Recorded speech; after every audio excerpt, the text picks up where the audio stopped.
रसिक बिहारी तेरी आरती गाऊं रसिक बिहारी तेरी आरती गाऊं मेरे हृदय में बस जाओ मेरे हृदय में बस जाओ हमें छोड़ी कहीं और न जाओ हमें छोड़ कहीं और न जाओ बास सदा वृंदावन पाऊं बाके बिहारी तेरी आरती गाऊं रसिक बिहारी तेरी आरती गाऊं बिहारी तेरी आरती गाऊं कर्पूर गौरम करुणावतारम संसार तारम भुजगेन्द्रहारम सदा वसंतम हृदयारविंदे भवं भवानी चैतं नमामि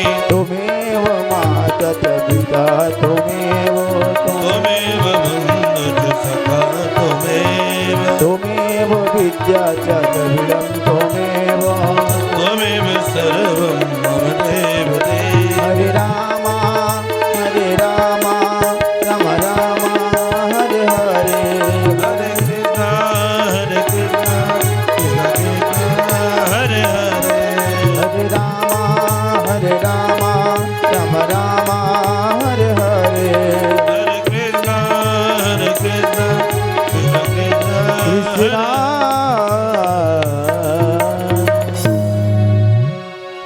वृंदावन विहारी लाल।